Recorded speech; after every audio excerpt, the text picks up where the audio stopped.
Saatnya Anda simak Jamus Gemilang, Jagongan lan Musyawaroh. Selamat datang di Desa Wisata. Pelestarian juga sangat penting, di mana Filosofi di balik ini tuh apa? Di 96.8 FM, Radio Gemilang.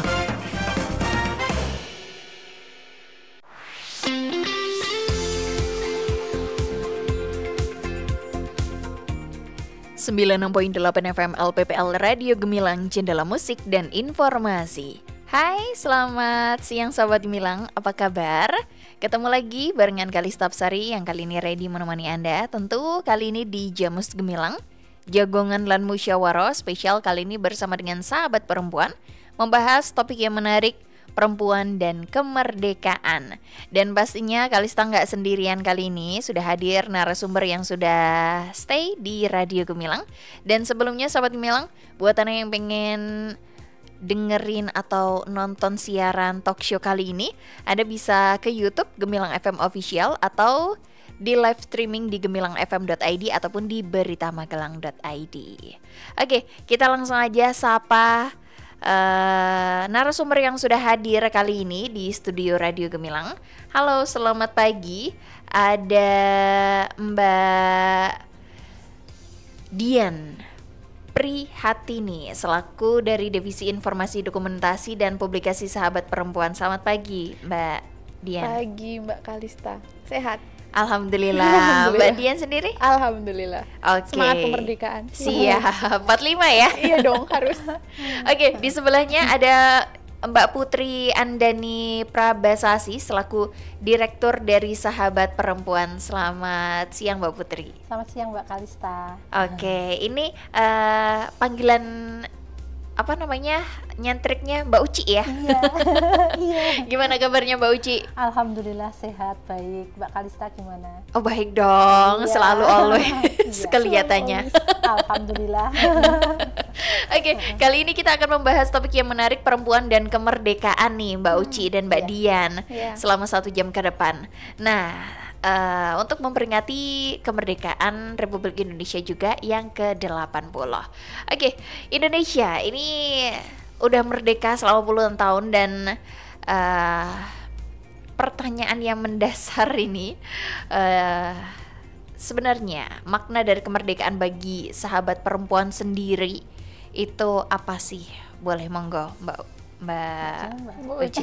Atau sebelumnya mungkin sahabat Gemilang yang belum tahu sahabat perempuan itu apa, boleh dijelaskan dulu mungkin, monggo. Iya,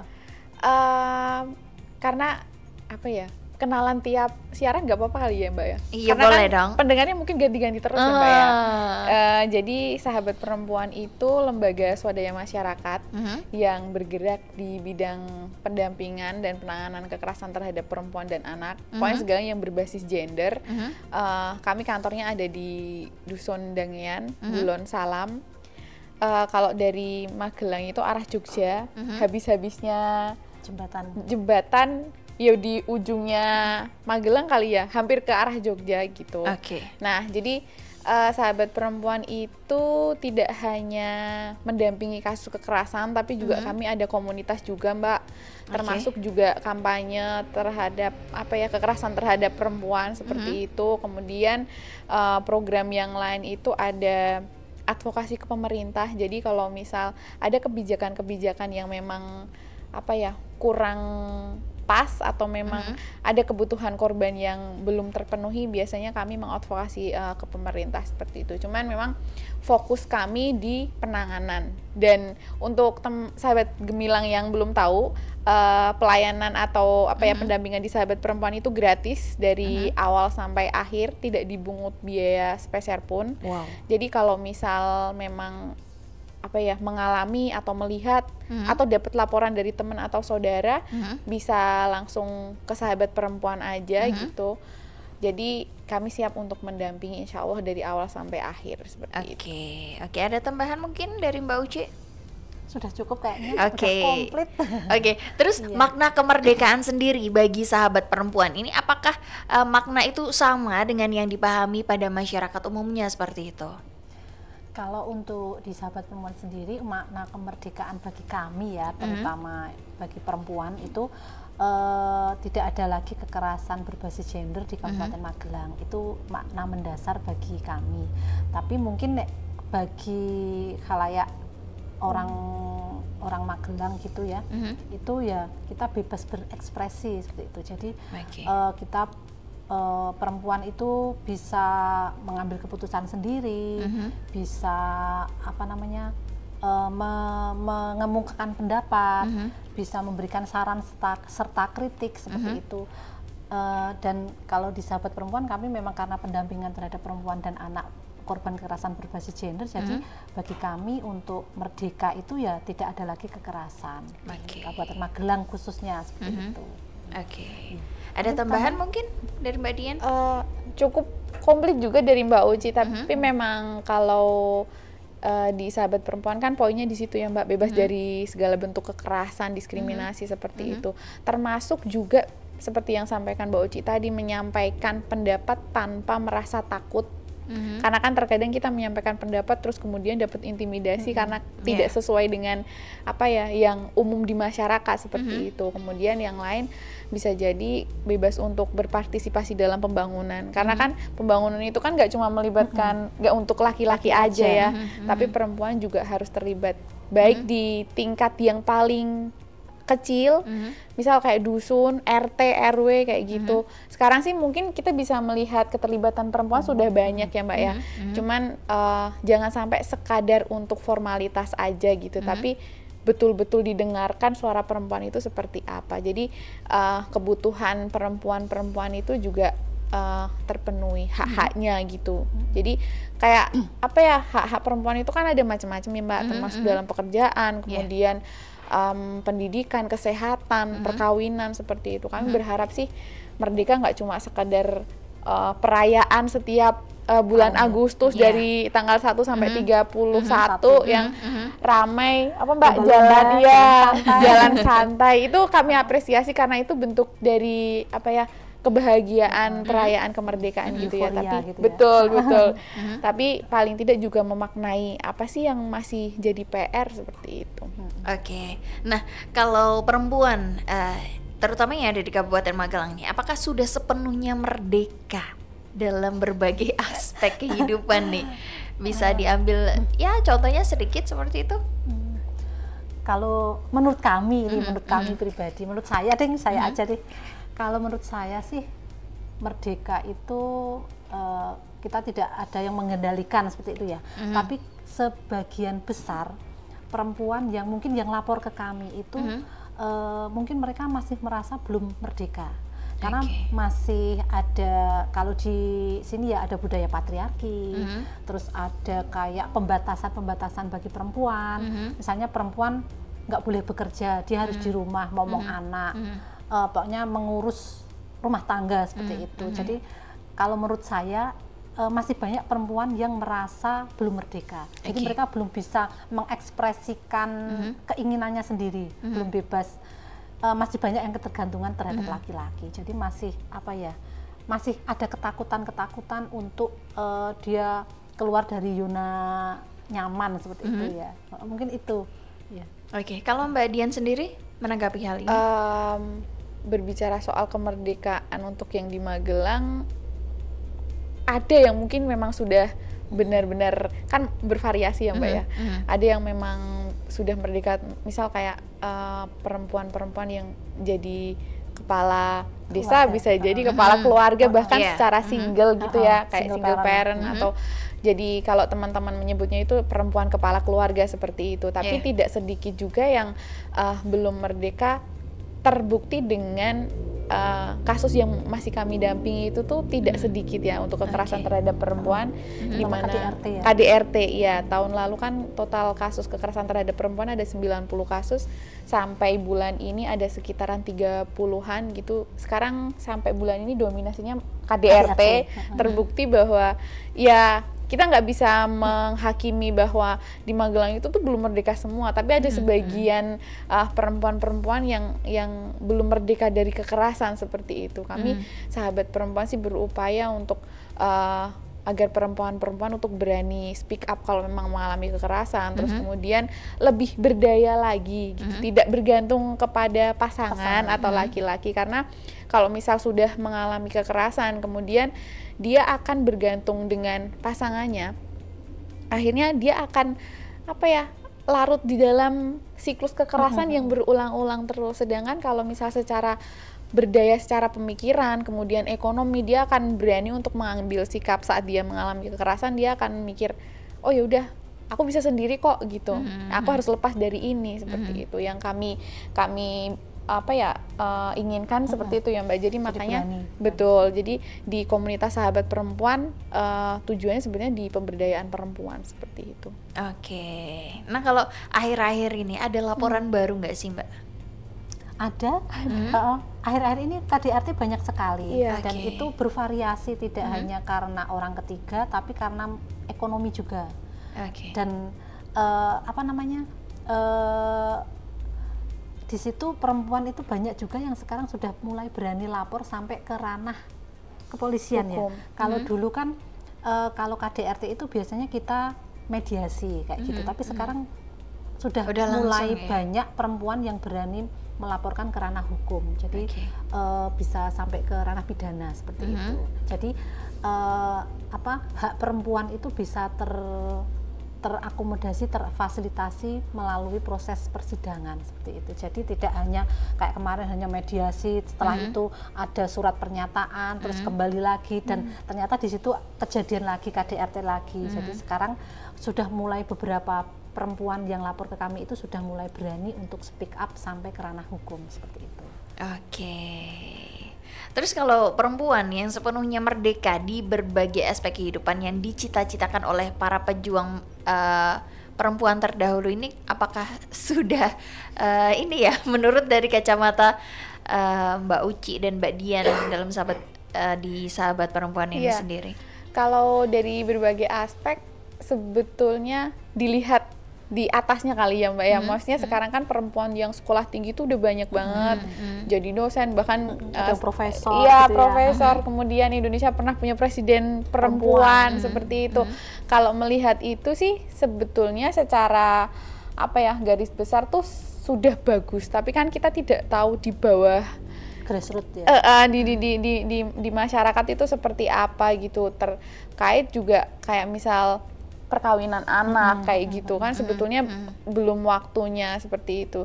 Tapi kalau ngomongin soal berbagai aspek, ada poin-poin yang mungkin ada sisi positifnya, tapi pasti juga ada sisi yang memang kurang. Kayak misal dalam pekerjaan kan ada beberapa yang entah perusahaan itu, kalau misal perempuan sudah bekerja kemudian tidak boleh hamil dulu atau tidak boleh menikah seperti itu. Bahkan ada gitu ya. Iya betul. Bahkan di sini pun kalau berbicara di Indonesia terutama terkait dengan usia produktif untuk bekerja gitu kan. Kadang maksimal berapa, padahal di usia segitu, di atas 30 bisa jadi masih aktif juga. Tapi itu menurut saya itu juga bagian jadi belum merdeka secara, karena itu kan hak juga ya Mbak ya. Terus kemudian politik, kalau secara politik 30% ada kuota perempuan gitu. Cuman kan 30%-nya itu tuh ternyata kan bukan di di parlemennya, tapi saat proses pemilihan seperti itu. Dan itu terkadang ya kami juga tidak akan berbicara soal yang manis-manis aja. Kita juga melihat sisi pahitnya ya Mbak. Kayak perempuan dimanfaatin aja, ya udah yuk ikut-ikut karena kami pernah punya pengalaman Mbak. Jadi di komunitas kami itu pernah ada yang maju beberapa diminta sama partai politik untuk kemudian dia ikut terlibat berpartisipasi dalam politik untuk maju jadi anggota DPR seperti itu. Nah, secara kemampuan mereka kan mungkin secara ekonomi juga kurang, kemudian kayak yaudah deh ikut-ikut aja karena untuk mengisi kuota 30% ini gitu. Dan itu ya Ya sayangnya gitu sih, kalau memang betul-betul punya potensi, terus segalanya sudah tercukupi sih nggak apa-apa ya. Maksudnya dapat dukungan dari partai, tapi kalau sekadar ya udah nyomot-nyomot aja kamu masuk gini, kan sayang juga. Mereka udah habis-habisan uang, nggak punya, bisa jadi hutang di mana-mana, tapi ternyata hasilnya ya kecewa juga seperti itu. Oke. Kayak hanya kayak formalitas aja Iya, gitu. Jadi nggak dilibatkan secara menyeluruh hanya untuk inilah ada kuota perempuan, ikut aja untuk mengisi kekosongan kuota perempuan kayak gitu. Jadi tidak benar-benar dilibatkan dia di politik bisa memperjuangkan hak perempuan, tapi hanya untuk memenuhi kuota saja. Oke. Mbak, Jadi mungkin cuma boleh ada tambahan sekedar dikit boleh ya? pilihan ya itu ya. Benar. Jadi kayak ya udah deh gitu. Daripada nggak ada. Daripada nggak ada gitu. Benar. Mungkin poin lain ada di ini kesehatan, Mbak, terkait dengan keluarga berencana gitu. Kan sebetulnya kan keluarga berencana itu kan masing-masing orang. Perempuan punya hak untuk kemudian mau pasang KB atau enggak, menggunakan kontrasepsi atau enggak gitu.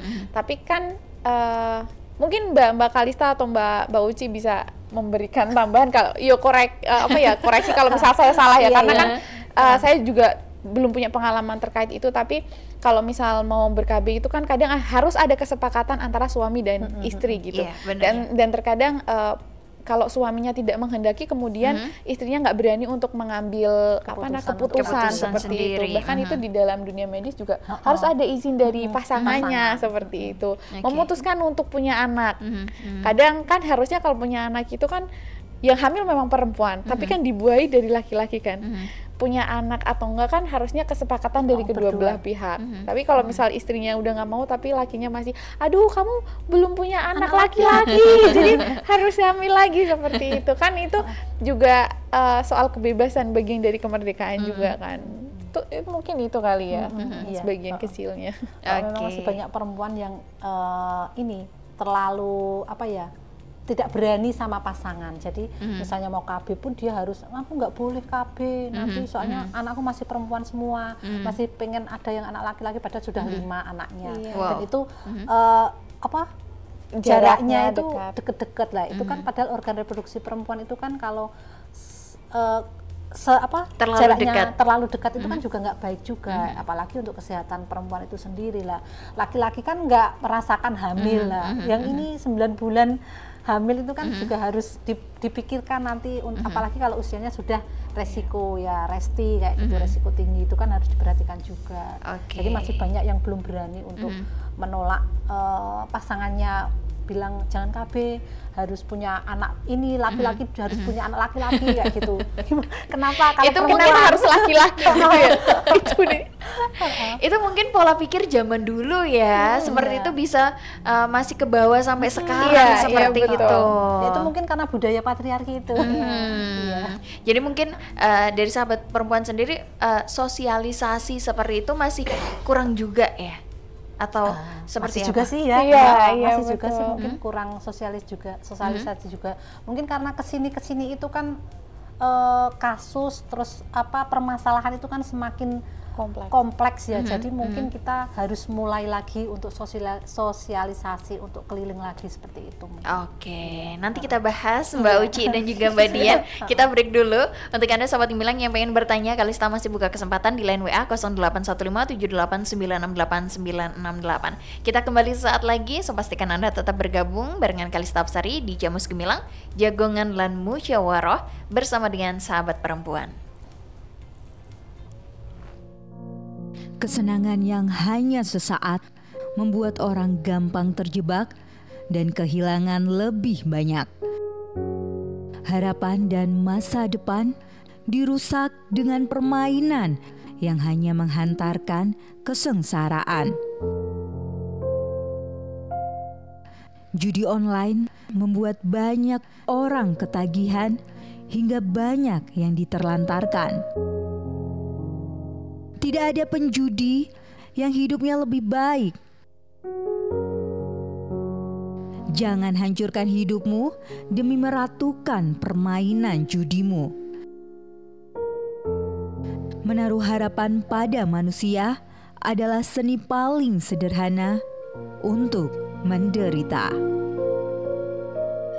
Perjudian telah dilarang dalam pasal 27 ayat 2 Junto pasal 45 ayat 2 Undang-Undang Informasi dan Transaksi Elektronik. Pihak yang secara sengaja mendistribusikan atau membuat dapat diaksesnya judi online diancam dengan pidana penjara paling lama 6 tahun dan atau denda paling banyak 1 miliar rupiah. Pemenang sejati bukanlah yang mengutamakan judi. Pemenang sejati adalah seseorang yang tidak terjerumus dalam judi.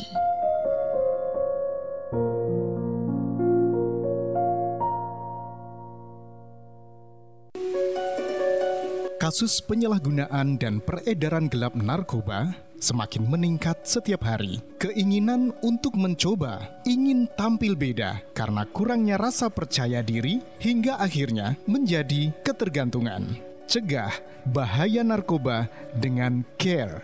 C. Ceritakan masalahmu pada tempat ternyamanmu. A. Ayo, lakukan hal-hal positif dan produktif. R. Rajinlah beribadah. E. Enyahkan pikiran untuk mencoba narkoba. Karena narkoba, sekarang hari-hariku terasa berat dan gak berguna.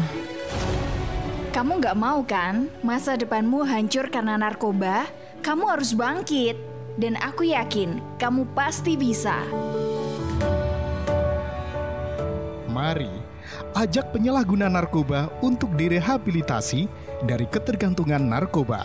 Bagi Anda yang mempunyai keluarga atau teman yang terindikasi narkoba, silakan datang ke Klinik Pratama Bina Sehat BNN Kabupaten Magelang gratis. Laporkan segala bentuk indikasi penyalahgunaan dan peredaran gelap narkoba kepada si bandar onar atau siap lapor bandar dan overdosis narkoba di 0821 3869 6844 atau kunjungi kantor BNN Kabupaten Magelang, Jalan Letnan Tukiat, nomor 36A, Deangan, Mertoyudan, Kabupaten Magelang.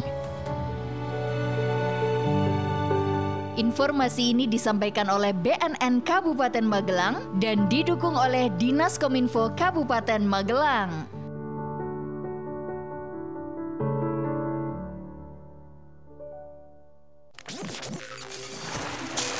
Kabar baik untuk masyarakat Jawa Tengah dan sekitarnya.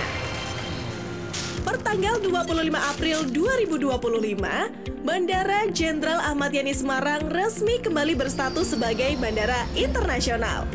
Sesuai dalam keputusan Menteri Perhubungan nomor KM 26 tahun 2025.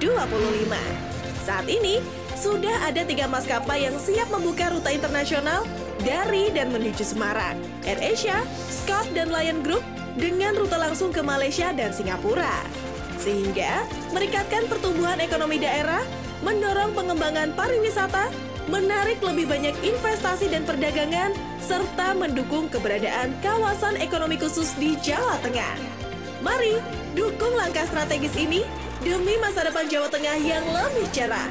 Semoga hadirnya penerbangan internasional ini membuka lebih banyak peluang untuk pariwisata, investasi, dan kesejahteraan bersama. Iklan layanan masyarakat ini dipersembahkan oleh pemerintah Provinsi Jawa Tengah.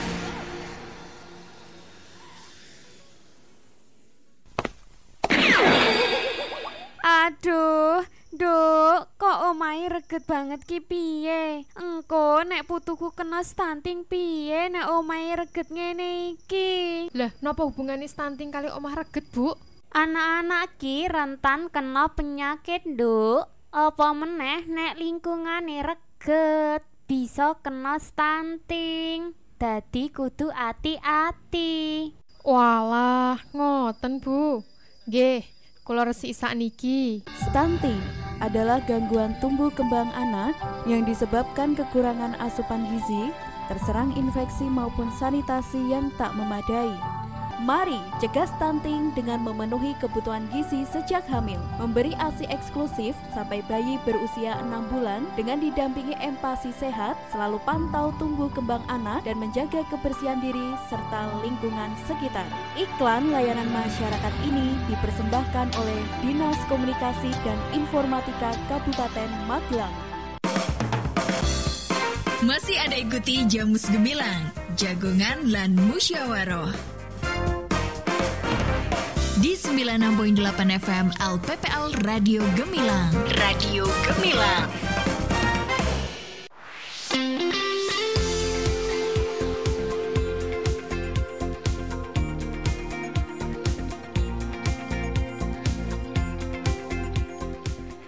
Oke, Sobat Gemilang, Anda masih terus barengan Kalista Apsari yang kali ini menemani Anda di Jamus Gemilang Jagongan lan Musyawaroh. Spesial kali ini bersama dengan sahabat perempuan, membahas topik yang menarik, perempuan dan kemerdekaan. Masih juga bersama dua narasumber yang sudah hadir di studio Radio Gemilang. Ada Mbak Putri Andani Prabasasi selaku Direktur dari Sahabat Perempuan, dan juga Mbak Dian Prihatini selaku Divisi Informasi, Dokumentasi dan Publikasi Sahabat Perempuan.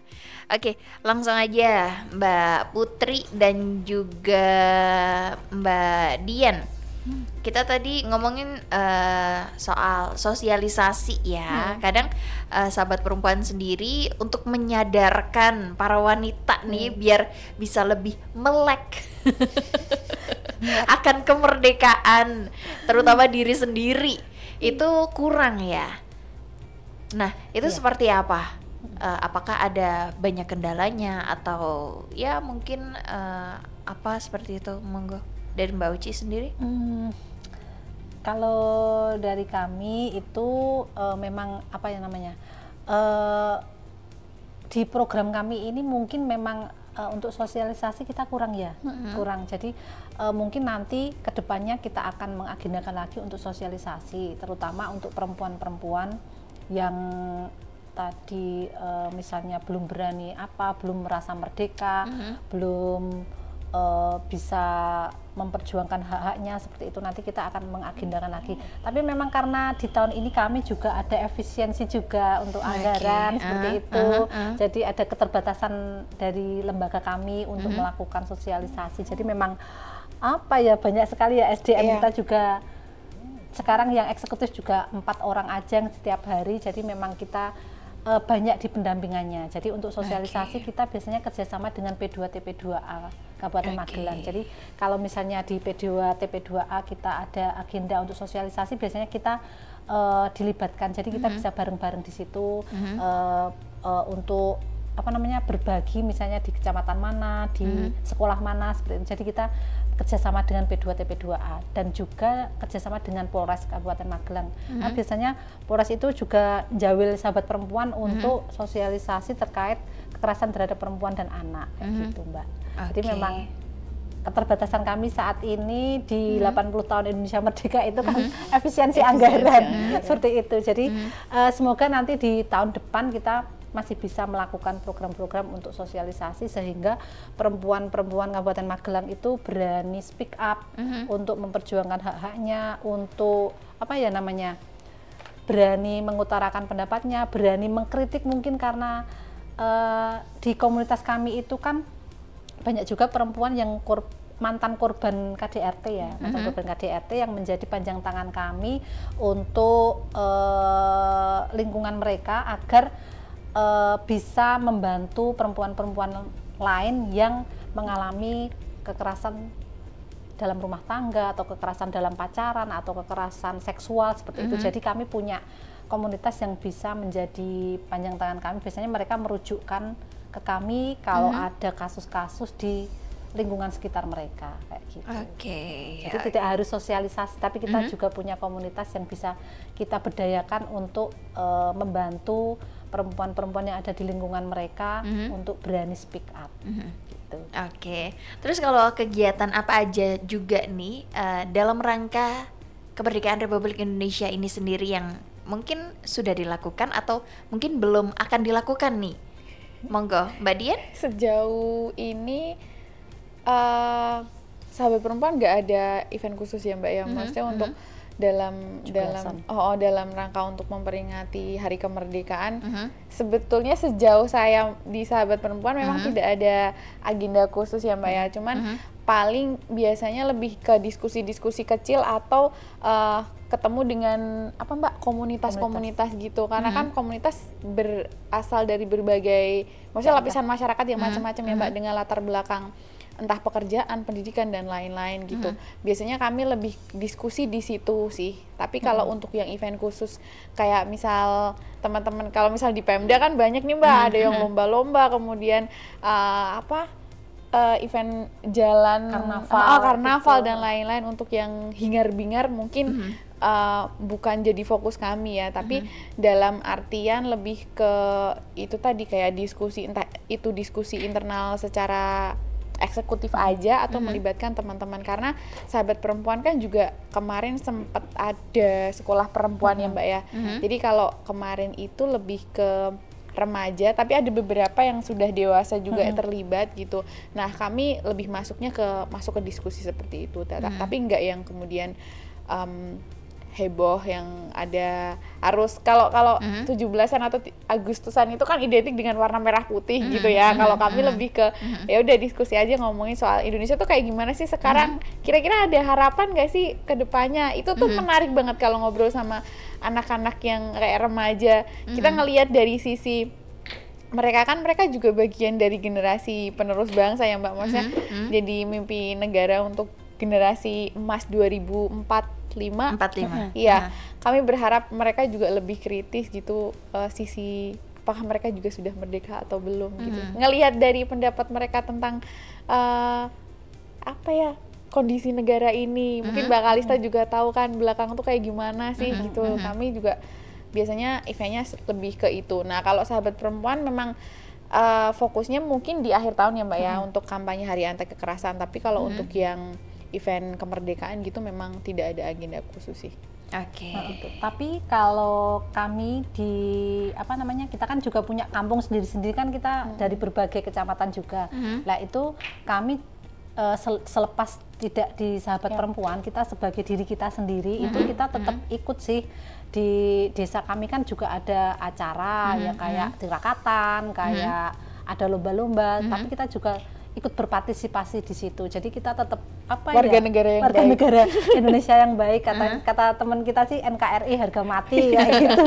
Jadi tetap 17-an ya kita tetap harus ikut berpartisipasi di desa kita masing-masing. Jadi tapi di situ kita, karena mungkin latar belakang kita ini orang LSM ini, jadi kita mesti diberi peran yang mandat yang misalnya jadi MC lah atau jadi apalah seperti itu. Jadi memang mungkin mereka memandang kalau dari LSM itu semuanya bisa dikerjain seperti itu. Jadi ya mau nggak mau kita bareng-bareng dengan masyarakat biar 17 Agustus di desa kita masing-masing itu tetap ada meriah dan kebersamaan seperti itu. Jadi tetap ya oke gitu aja. Oke, ini ada yang bertanya di line WA 081578968968. Mungkin tadi juga belum dengar ya. Ini kalau lapor kekerasan ini via online ada nggak? Terus kira-kira berbayar atau enggak untuk prosesnya itu? Dari namanya di ini disamarkan. Iya, nggak apa-apa. Oke, silakan. Kalau online sebetulnya memang Sahabat Perempuan memang belum ada line WA ya Mbak ya. Dulu sebenarnya ada, cuman karena memang error terus kemudian sementara enggak. Jadi sementara larinya ke kalau enggak Instagramnya Sahabat Perempuan _Magelang, kemudian di Facebooknya Sahabat Perempuan Magelang, sama di Twitternya _saper_mgl. Atau kalau enggak bisa di line telepon 585 Iya, atau bisa langsung ke Sahabat Perempuan. Kalau kan terkadang kan memang lebih enakan kalau ngobrol ya Mbak ya. Tapi kalau memang agak susah bisa di prolog juga nggak apa-apa. Jadi masuk aja ke DM IG dulu, nanti ngenalin diri, atau misalnya Mbak saya ada masalah nih. Nah nanti kita kasih apa namanya nomor WA dari pendampingnya, karena kami kan juga tidak bisa menyebar nomor pribadi ya Mbak, kecuali kalau memang nanti kami usahakan deh untuk kedepannya ada line WA-nya sahabat perempuan, tapi sementara bisa DM ke Instagramnya sahabat perempuan, terus nanti ngobrol di situ, nanti kita kasih line WA-nya untuk pendampingnya seperti itu. Jadi bisa follow up dari situ, entah mau konseling yang online atau langsung ketemu sahabat perempuan di kantor, atau kalau nggak nyaman bisa keluar kayak ketemu gitu. di mana? Ketemu di Itu mana? kita juga bisa. Jadi kopdar di mana kayak gitu. Dan itu semuanya fleksibel gratis. Ya, Gratis. Nggak ada biaya apapun. Kecuali pelapor datang ke kantor lah, itu mereka pakai kendaraan sendiri kayak gitu. Tapi semuanya biayanya gratis. biaya di ini kuota mereka buat DM kali. Mungkin Nanti, ini kan tadi tanyanya gratisnya itu dalam berprosesnya. iya, Gratis. semuanya. Gratis. Misalnya kita akan mendampingi ke PN, ke polisi, ke RSU, itu gratis semua. Misalnya kebutuhan untuk visum, itu juga gratis. Itu nanti yang rembes itu dari dinas sosial, dari P2 TP2A-nya gitu. Untuk psikolog juga ada psikolog itu juga gratis. Gitu. Tapi itu untuk korban ya. Kalau untuk pelaku kita nggak memberikan gratis. Mungkin kalau pelaku juga nggak bakal lapor dong Mbak Uci. Tapi ada yang menempatkan diri jadi seolah dia playing victim gitu loh Mbak. Jadi seolah dia jadi korbannya. Tapi setelah ngobrol-ngobrol, gitu ya. Kenapa kemudian terjadi itu, ternyata ada penyebabnya gitu. Ya kami tidak membenarkan segala bentuk kekerasan baik yang dilakukan laki-laki maupun perempuan ya. Tapi kita kalau misal memang ada laki-laki yang datang terus ngaku korban, ya udah kita dengerin aja gitu. Kan kita juga nggak mungkin mengkonfrontir dari pihak yang satunya kan. Tapi memang pernah juga yang ngakunya sebagai korban, tapi ternyata pas ditelisik ditanya-tanya, oke ada penyebabnya seperti itu. Oke. Jadi sahabat Gemilang yang barusan tanya mungkin sudah mendapat penjelasan ya. Jadi jangan takut lagi ya Mbak Uci, Mbak Dian buat speak melaporkan. up. Iya, betul. Tapi ada ini Mbak, misalnya kalau mau cerai, nah itu ada yang kuota gratis, tapi ada juga yang berbayar, karena untuk kuota gratis itu cuma berapa orang. Itu kita juga kerjasama dengan lembaga advokasi bumi soalnya.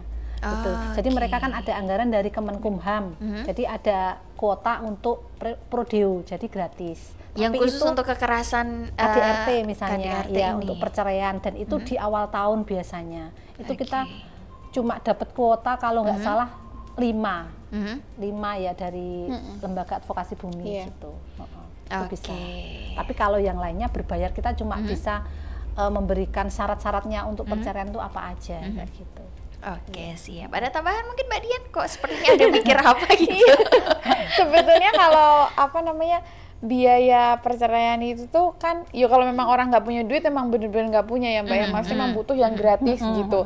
Tapi sejauh mampu untuk bisa untuk sendiri sih, ya udah jalan aja gitu. Cuman kan orang mikirnya, wah kalau misal mau cerai tuh mahal, karena mikirnya kayak yang di TV-TV gitu Mbak. Jadi ada pengacaranya gitu kan.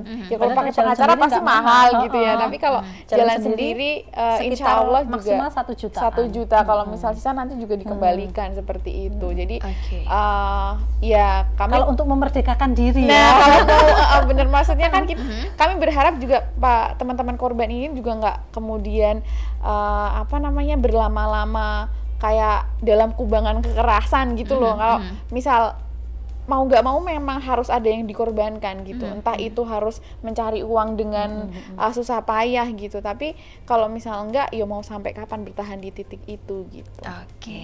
Oke, siap. Jadi untuk intinya untuk sahabat Gemilang jangan takut ya untuk lapor seperti itu. Oke, Mbak Uci dan juga Mbak Dian, kita kembali saat lagi. Kita break dulu. Untuk Anda sahabat Gemilang, Kalista masih buka kesempatan yang pengen bertanya di line WA 0815 78968968. Kita akan kembali saat lagi.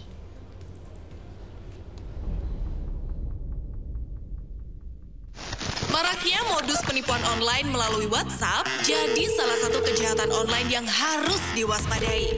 Jangan sampai karena lalai, kita justru jadi korban kejahatan penipuan online. Lalu, bagaimana cara mencegah penipuan online atau phishing ya? Yang pertama, verifikasi sumber pesan yang diterima. Kedua, Hindari mengklik tautan yang mencurigakan. Ketiga, tinjau permintaan izin aplikasi pada smartphone. Keempat, perbarui sistem operasi dan aplikasi yang terpasang. Dan kelima, laporkan penipuan jika menjadi korban penipuan melalui WhatsApp. Kita juga perlu tahu, mengunduh file sembarangan dapat meningkatkan resiko infeksi malware, penyadapan data, sampai kerugian finansial. Jadi, yuk mulai berhati-hati menerima pesan agar tidak menjadi korban penipuan online. Iklan layanan masyarakat ini dipersembahkan oleh pemerintah Provinsi Jawa Tengah. Apa?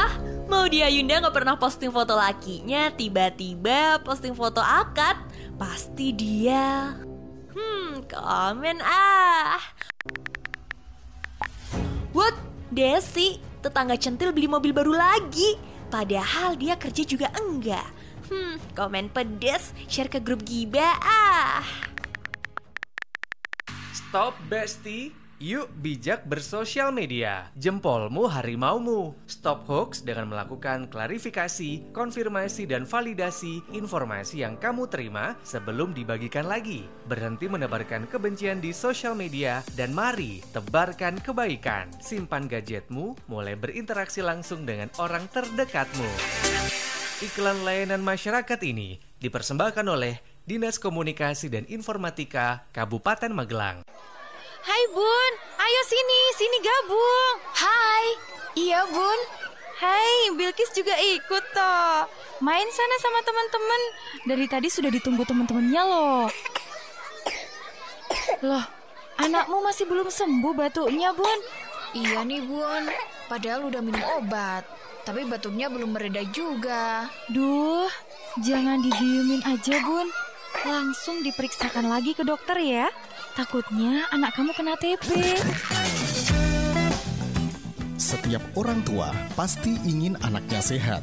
Salah satunya bebas dari penyakit tuberkulosis atau TBC. Penyakit tuberkulosis atau flek paru-paru merupakan masalah kesehatan di dunia. Dan saat ini, Indonesia berada di posisi kedua sebagai negara penderita TBC terbanyak setelah India. Bagi penderita TBC, yuk rajin melakukan pemeriksaan dan segera obati sampai sembuh. Perlu diketahui bahwa penyakit ini berbahaya karena merupakan salah satu penyakit yang paling mematikan dan umumnya menyerang pada kesehatan anak. Cermati gejala TB pada anak.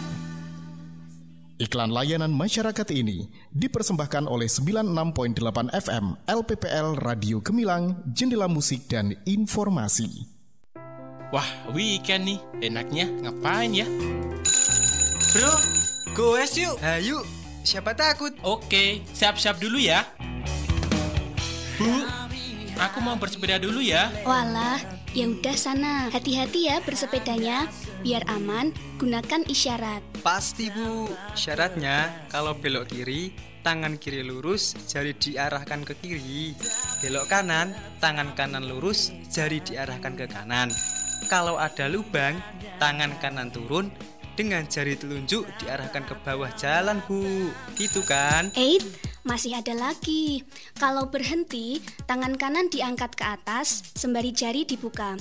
Kalau mengurangi kecepatan, tangan kanan diturunkan sambil menaik turunkan jari.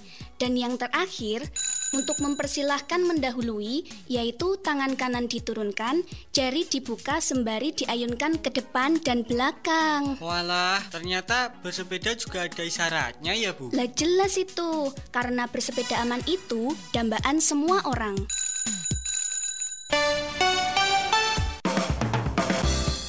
Masih ada ikuti Jamus Gemilang, Jagongan lan Musyawaroh. Di 96.8 FM LPPL Radio Gemilang. Radio Gemilang.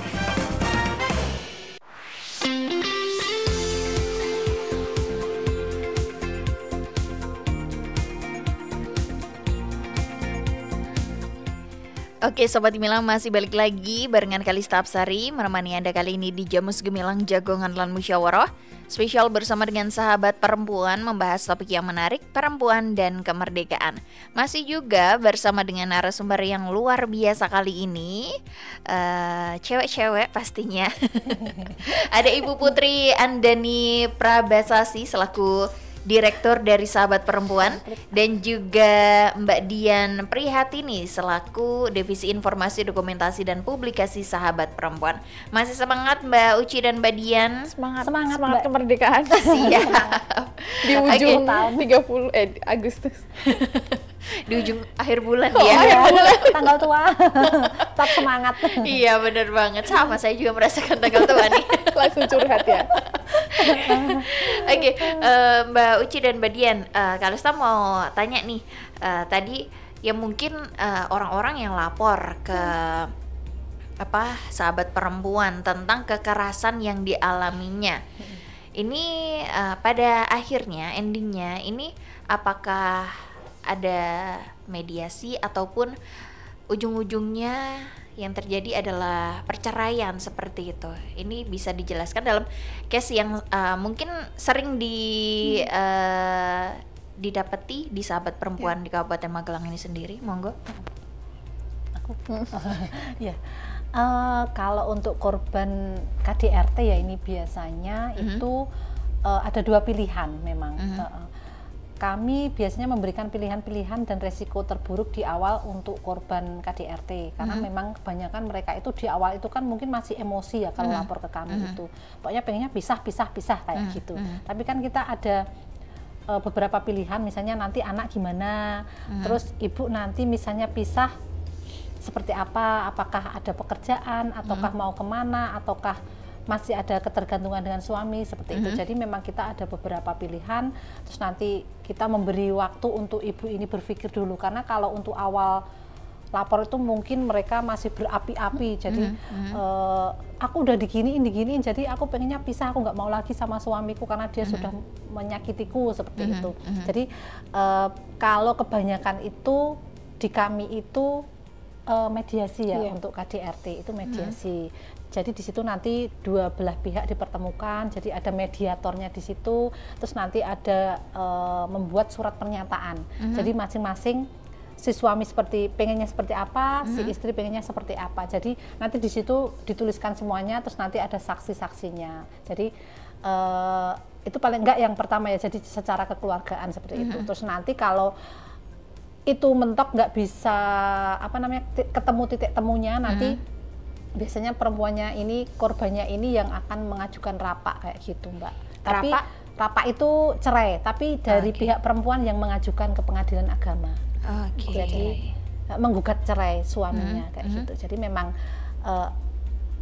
kalau sudah mentok sekali dan perempuan ini sudah mantep, dia sudah memikirkan berulang kali, dia juga sudah mungkin ngobrol sama anaknya kalau anaknya sudah dewasa, itu dengan orang tuanya seperti itu. Jadi itu untuk bercerai itu memang pilihan terakhir kayak gitu. Jadi masih ada juga perempuan korban yang memberi kesempatan kedua untuk suaminya. Jadi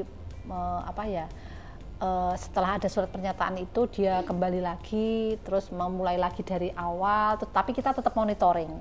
Jadi monitoring prosesnya seperti apa, apakah ada kekerasan lagi gitu. Kalau misalnya ada lagi ya ibu harus bagaimana kayak gitu. Biasanya kita kayak gitu. Nah kalau kayak gitu, itu kan jadi ada pelanggaran lagi itu. Itu nanti bisa jadi ada pelaporan lagi seperti itu atau enggak? Kalau misalnya ada pelanggaran lagi kan di situ ada di surat pernyataan itu kan ada. Nah itu ada sanksi kan berarti. Kalau ada misalnya terjadi lagi kekerasan dalam rumah tangga, nanti akan dilaporkan secara hukum seperti itu. Jadi misalnya si suaminya ini melakukan kekerasan lagi, dengan surat pernyataan itu si istri sudah bisa melaporkan ke pihak berwajib. Nah sampai sekarang ini ada kejadiannya? Ada. Iya, pernah ada. Iya. Dan itu setelah dilaporkan ke ranah hukum itu kena berapa ya, 8 bulan atau berapa gitu. Tapi terus si perempuan korban ini bercerai dengan suaminya. Jadi dia mengajukan rapak, menggugat suaminya kayak gitu.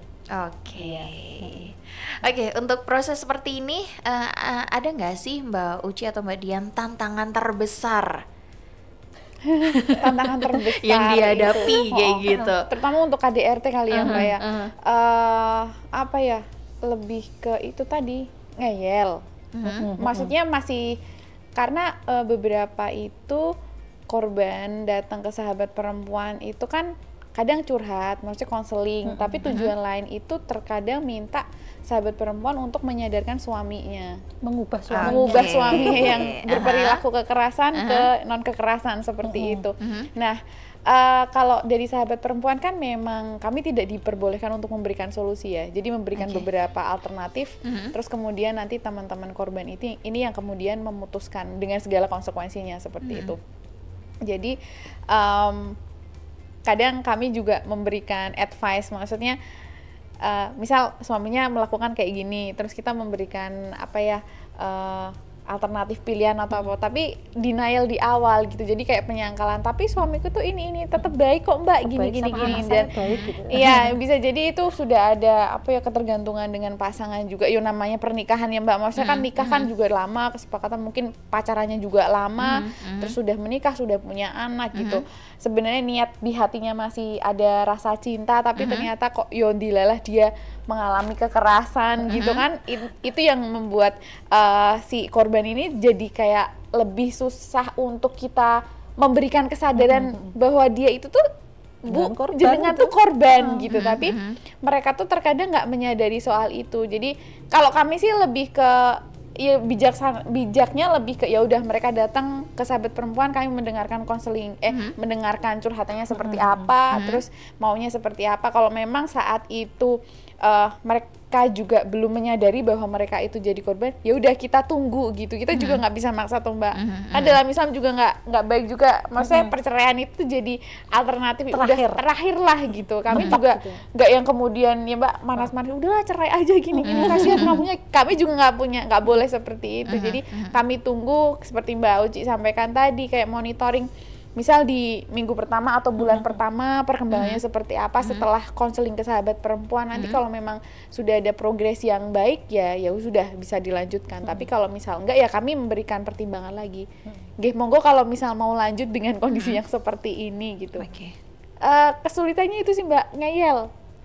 Ya maksudnya kan ngasih tahu orang yang lagi bucin. Ya kan gitu kan, maksudnya orang yang lagi jatuh cinta itu kan emang susah gitu kan. Katanya orang yang susah dikasih tahu itu perokok sama orang yang lagi jatuh cinta kan katanya gitu kan. Jadi bisa jadi saat dia mengalami kekerasan tapi dia masih cinta banget sama pasangannya, mau jungkir balik tetap nggak bisa. Kita tunggu aja sampai nanti dia sadar bahwa ternyata kok aku capek sendiri dan aku ternyata tidak seberharga ini di depan pasanganku gitu. Nanti seiring berjalannya waktu itu ngomongin waktu lagi sih.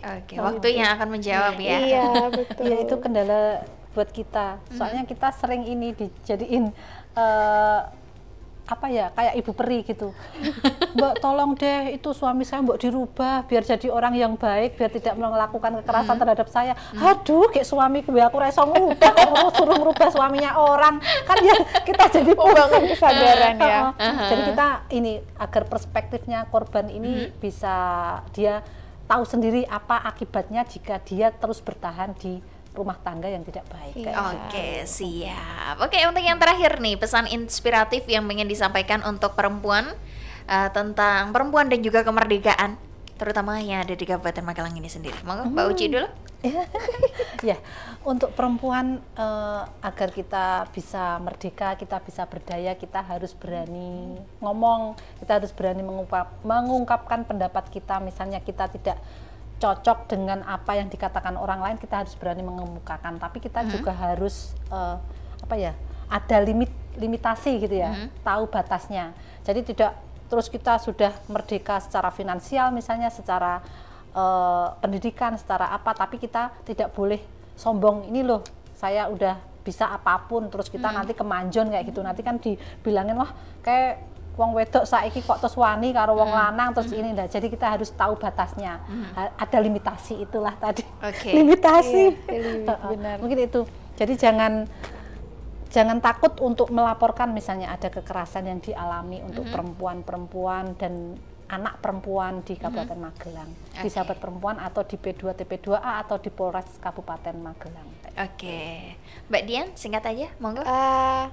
Jangan membatasi diri. Dalam artian terbuka akan entah itu pengetahuan baru, terus kemudian kalau jadi perempuan menaikkan value kali ya Mbak ya, karena kan mahal. Jadi perempuan mahal, maksudnya dalam artian kayak kemampuan untuk berbicara, pendidikan juga iya, karena kan madrasah pertama itu kan ibu ya kalau misalnya dalam keluarga, karena generasi ke depan itu perempuan juga terlibat di dalamnya. Kalau ibu atau perempuannya aja nggak bisa, nanti generasi ke depannya seperti apa sebenarnya. Contoh gitu ya. Contoh, walaupun di dalam keluarga juga jadi apa ya Mbak, maksudnya kerjasama antara suami, ibu dan bapak gitu. Tapi untuk jadi perempuan jangan terkungkung di dalam situasi yang kayak katak dalam tempurung gitu deh. Maksudnya terbuka akan informasi, terus menaikkan value seperti itu. Jadi upgrade diri. Oke, siap. Jangan capek untuk belajar. Iya, betul. Oke, siap. Dan pastinya semoga perempuan yang ada di Kabupaten Magelang ini semakin merdeka ya. Amin.